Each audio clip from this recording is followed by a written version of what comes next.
You're not lazy. You just keep calling yourself that because it's easier than telling the truth.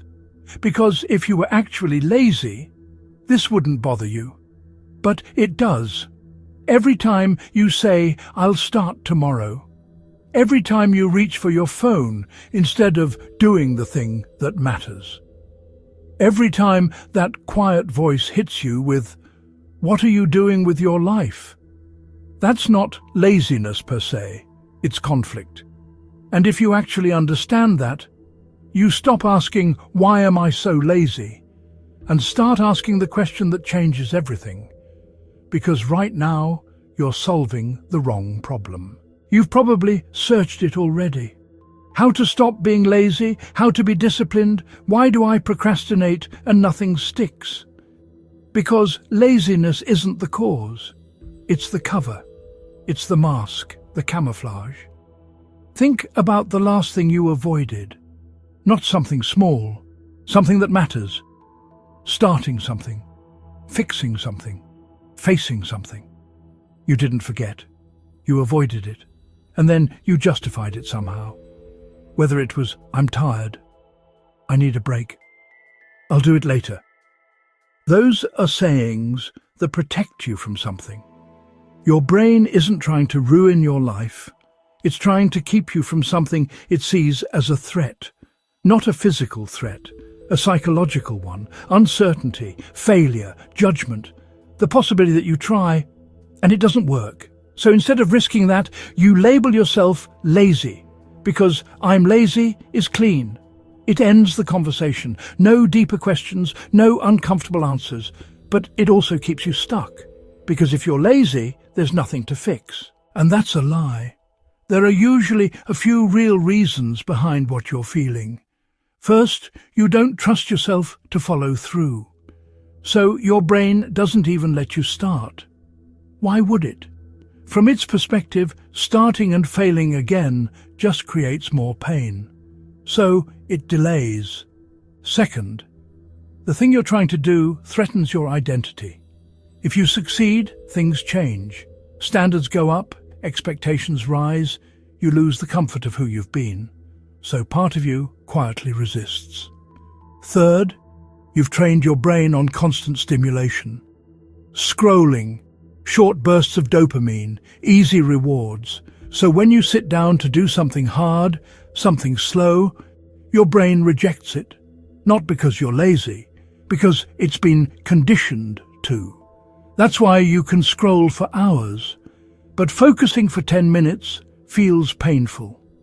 That's not who you are. That's what you've trained. Now, here's the part most people avoid, because once you see this, you lose the excuse. You're not lazy, you're avoiding something specific. And if you're honest, you already know what it is. It's the thing that keeps coming back into your head. The thing that would actually move your life forward. The thing that, if you failed at it, would hit you. So you stay in the loop. Low effort, low risk, low progress. Call it laziness and repeat. It's actually a brilliant strategy if you think about it. But it's also one that stagnates your life, possibly forever.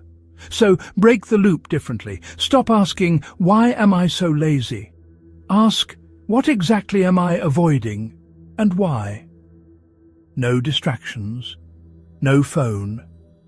Just answer the question. Is it fear of failing? Fear of judgment? Or is it that you don't actually care about the thing you keep pretending matters? Most people never get that honest. They stay vague. Because vagueness protects them. Clarity forces movement. So your strategy is to shrink it. Don't think in terms of changing your whole life. Just start the thing in front of you. Forget trying to become disciplined and focus on doing the one uncomfortable action you've been avoiding. It doesn't need to be perfect, it just needs to be real. You're not trying to become a new person overnight. You're showing your brain that starting is safe again, that you can act and survive it. That's how self-discipline actually builds. Not through intensity, through proof and fix your environment. Because willpower isn't reliable, but friction is. If your phone is right there, you'll use it. If distractions are easy, focus won't happen. So make the right action easier than the wrong one. This is how you take back control. But none of this works if you keep the identity. I'm lazy. That sentence keeps you stuck because you act like the person you believe you are. So replace it with something real. I avoid things that matter when they feel uncertain. Now you can work with that. Now you can change it. You don't need more motivation. You need honesty. Because once you stop lying to yourself about laziness, you finally see the real problem. And real problems can be solved. So do this. Finish the sentence. The thing I keep avoiding is whatever. Make it real. Because once you name it clearly, you stop running. You were never lazy. You were just hiding. And the second you stop, everything starts moving.